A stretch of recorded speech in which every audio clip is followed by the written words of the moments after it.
My name is Susan, a 45-year-old part-time housewife. My husband, Paul, is 48 years old. We have 2 teenage daughters who are going through a sensitive age. We had a peaceful married life without any trouble. However, that does not mean that I am completely satisfied. There are various things about my children, but my biggest dissatisfaction is with Paul. Paul is a person with old-fashioned ideas, for better or worse. He believes that all household chores and child-rearing are the wife's responsibility, and he does not do anything. In our married life so far, Paul has not even taken out the trash once. He did not even boil water, let alone cook. Even when I was unwell, Paul would shout, "Don't be so spoiled. It's the wife's duty to do the housework." I have never heard him say anything that shows concern for me. If he had at least put enough money into the house, I would have been less dissatisfied. However, Paul's income was low.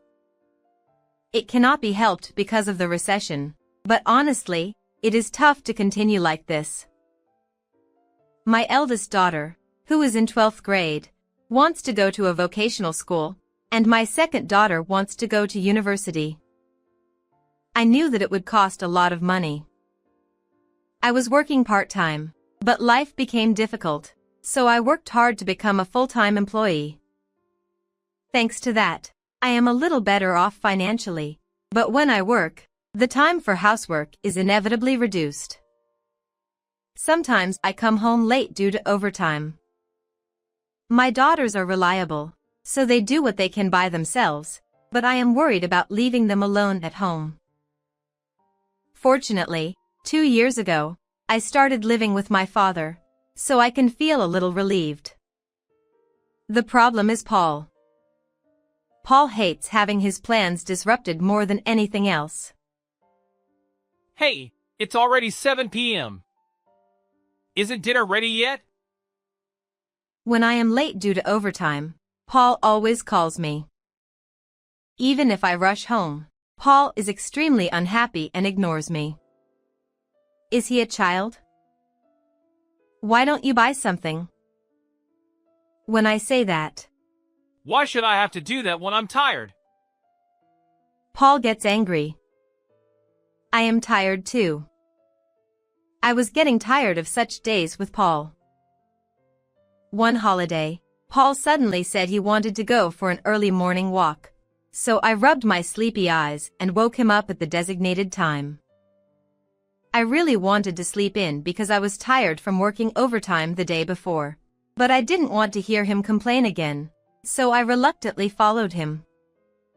After Paul returned from his walk, we had breakfast together and I said, "We're going to the hospital with my father on Monday." My father is elderly and has aged rapidly since my mother passed away 2 years ago. Since my parents' home is far away and I couldn't visit them frequently, I was worried. Then Paul said, "My parents are dead, and your father is now my only relative. Should we live together?" I was surprised. Thanks to that, my father is now living with us. My father's legs and back have become weak, and he is regularly examined at the hospital. Every time Paul takes him to the hospital, he asks, "Is he okay?" "He's fine, Paul." He said he has to be strong until he sees his great-grandchild. Paul and my father lived together without any problems. When I thought Paul was worried about my father, he immediately denied it, saying, "That's not it. It's just that accompanying someone to the hospital takes a lot of time and effort, and I'm asking if you have enough time to take care of the house. Can you prepare dinner properly? Can you clean? That's what I'm asking." Oh, everything is always about him first. I was speechless with disbelief. I sighed and said, "I'll manage somehow." Paul's selfish behavior is frequent. Paul has always lived as he pleased. He complains when I work late, but he doesn't even send me a message when he works overtime. When I send him a message asking why he's late, he responds with unreasonable anger, saying, "It's overtime. Isn't that obvious?" He doesn't say anything in advance about what he wants to do on holidays. Suddenly, he says, "Let's go out as a family today." He often says things like that. When I tell him I have something to do, he says, "Cancel it." It's ridiculous. Especially in the past year or so, he seems to have been working overtime more often and often doesn't eat dinner. He doesn't contact me, and when I ask him, he doesn't respond, so I have no choice but to prepare dinner. When I don't prepare dinner because I think he's working overtime, he comes home early and complains. Paul is really troublesome. I honestly don't want to spend my old age with just him. I found myself thinking about such things vaguely. On Monday, I went to the hospital with my father by car. As usual, we received the examination and were planning to leave after hearing the diagnosis from the doctor. He's still healthy. However, an unexpected situation occurred. What? The doctor in front of me had a difficult expression. My father next to me was silent and looking down. Cancer? Yes. There is a suspicion of cancer in the endoscopic examination. Precise examination is necessary, so you will be hospitalized. Such a thing! I was speechless. I don't remember what the doctor said after that. When I got home, my father said he wanted to be alone for a while and locked himself in his room. I saw the door of my father's room close and went into my bedroom and cried on the bed. That night, Paul, who seemed to have worked overtime, came home. He started drinking, so I talked about my father. Paul listened to me silently while drinking. I might neglect the housework because I'm busy with various things. Paul looked unhappy at my words but didn't say anything. I thought he understood, but I soon realized that my perception was wrong. On the holiday immediately after my father was hospitalized, both of my children were out and absent. I couldn't clean the house easily because of my father's hospitalization. While walking down the hallway with a vacuum cleaner, I heard a noise from my father's room. What? A thief? I thought so and held the hard pipe part of the vacuum cleaner like a weapon and looked into my father's room fearfully. I was surprised when I confirmed who was there. It was Paul. Paul, what are you doing? I regained my composure and asked in a loud voice. "What?" "I'm throwing it away." What? Your father's belongings are no longer needed, right? What is he doing? Paul is trying to throw away my father's personal belongings. Clothes bundled in a large bag, numerous favorite books tied with a string, and even albums are all thrown away as garbage. Why are you doing this? Stop it. Don't throw it away. When I tried to stop Paul in a hurry. But your father has cancer, right? He won't survive anymore, so it's not necessary. He said something outrageous. Cancer is still in the suspicion stage.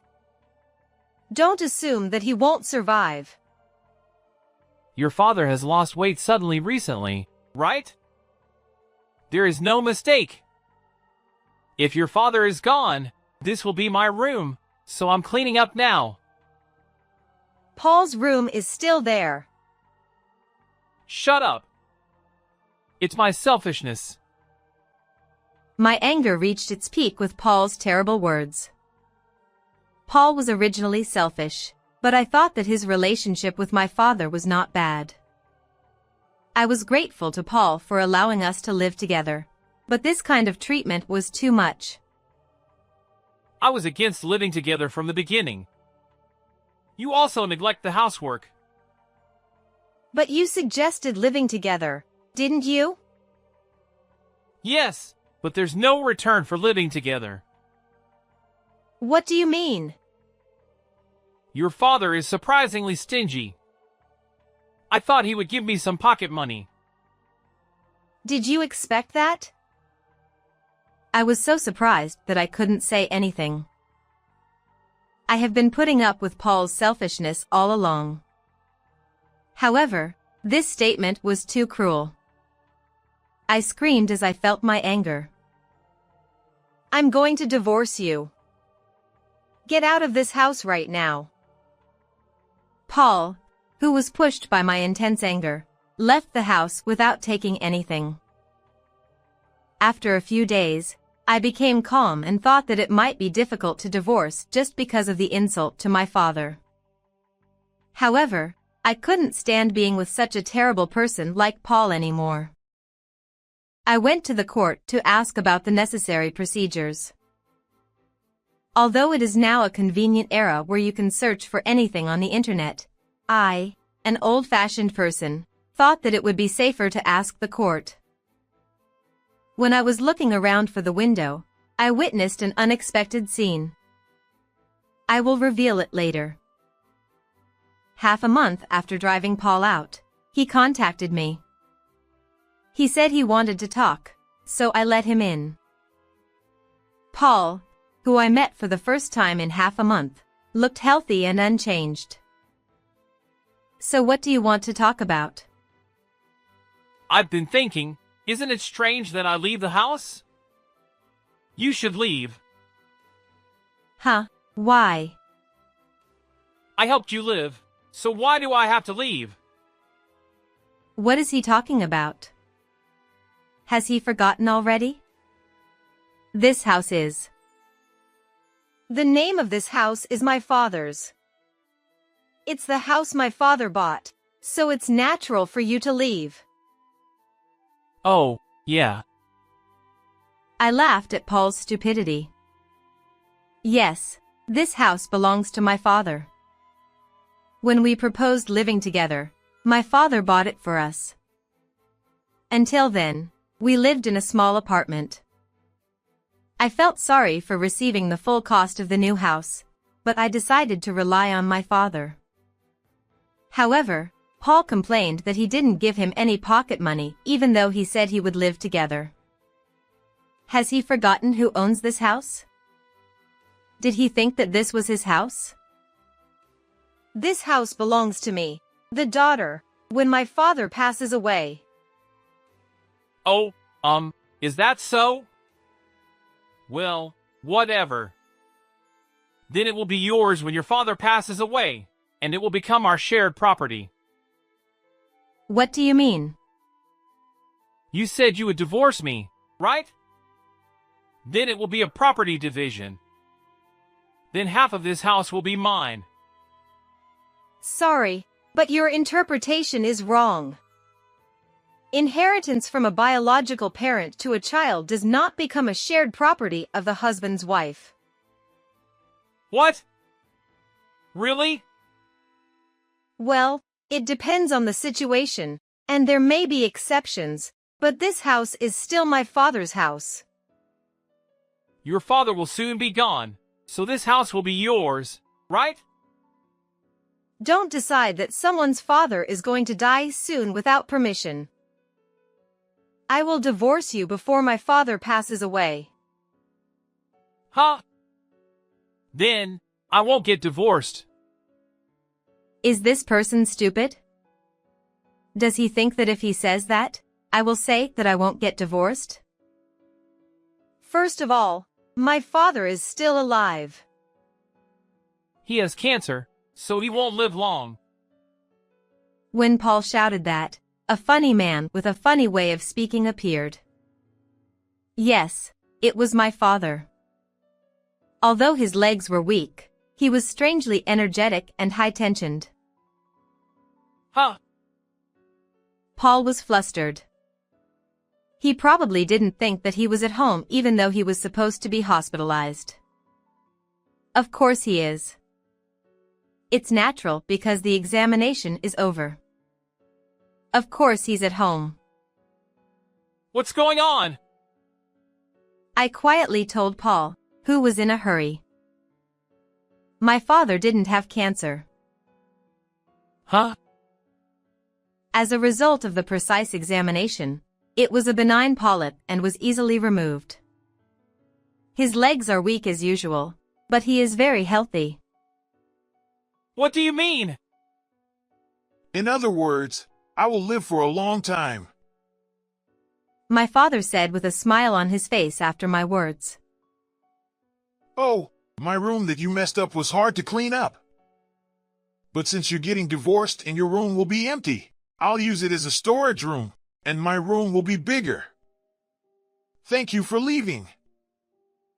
No! Was my father such a character? It seems that my father made a miracle recovery and gained a new life. He seems to have rejuvenated by 10 years. Paul, who was in a daze for a while, came to his senses and smiled awkwardly. Ha, I see. You look healthy. Then, how about changing the name of the house to your daughter's name as a gift while you're still alive? I won't do that. Hey, you're cheating a lot, aren't you? Do you want to say that you have manhood? That's ridiculous. You don't have any manhood with such a low income. What? I handed Paul several photos and documents in front of his flustered eyes. What is this? You said you were staying at a business hotel for the past half-month after leaving the house, but you were rolling into your mistress's house, right? Look, there's plenty of evidence here. The photos I presented were of Paul and his mistress, which I found out through a private detective, in an intimate moment. Yes, on that day I went to the court. I happened to find Paul. Paul was with a woman. They were even holding hands. I thought it was strange that your salary wasn't changing even though you were working overtime more often. You were going to the woman's place, weren't you? No, I really was working overtime. I asked the company. They told me that there has been no overtime for over a year due to the recession. What? Really? You were working overtime all the time, weren't you? So you've been cheating for over a year. Aw. I'm going to divorce you. Be prepared because I will claim compensation and child support. Wait! Get out of here! Aw! You already know what happened to Paul afterwards. I claimed compensation and child support from Paul and his mistress. Child support is until they turn 18, so they will receive it for a few more years. They have to pay it properly. Paul then moved in with his mistress. They became penniless due to the payment of compensation and moved to an old and small rental apartment, where they are forced to live in poverty. I heard that they lived together at first, but it didn't last a month. Maybe you think, why do I know? Because Paul cried to me in an email. Listen, she doesn't do any housework at all. She wakes up and sleeps at random times, and doesn't take care of me at all. She always buys something for meals, doesn't clean, so the house is full of dust, and doesn't take out the garbage, so there's no place to step inside the house. It seems that Paul's mistress was hiding her true nature to attract Paul, but her true nature was revealed when they lived together. She doesn't work and just lounges around at home, so she got angry when I stepped on her not the garbage by mistake the other day. I can't take it anymore. Help me! Why should I help you? I'm glad you can live with the person you wanted to be with, even if you had to pretend to work overtime. I can't ruin your happiness. Well, do your best. It's the punishment for making us fall. I'm sorry. I'll help with the housework from now on, and I won't have a condescending attitude towards you. I'll also take care of your father. It's too late. You should have thought about it earlier. Wait! I hung up the phone. Listening to the stupid story of a stupid man makes my ears itch. Afterwards, Paul seems to have abandoned his life with his mistress and ran away. The relationship was burning because of the spice of infidelity. If there is nothing to burn, it is a natural consequence that the fire will be extinguished. The woman's partner seems to have been abandoned by Paul, and I don't know what kind of life she has, but it's not too late to have a decent life. Paul's divorce after infidelity spread throughout the company, and he was particularly looked down upon by female employees, and his living conditions were said to be the worst. Well, I don't know anything about it. Our house, where Paul is gone, is still happy with my daughter. Paul was hardly ever at home, and even when he was there, they had no emotions for him because they were tired of his arrogant attitude. They even said they were happy, and laughed. Well, it's adolescence, so there's nothing else but disgust for my father's infidelity. They say they won't invite him to the wedding, but that's probably going to be true. As for my father, he's completely healthy now and has been going out a lot lately. He seems to be having fun at the senior club and has become friendly with the ladies, saying it's an elderly love. Please continue to live long and healthy, Dad. Me? I'm struggling with work and housework today. There are no more obstacles. I want to prepare for a fun retirement from now on.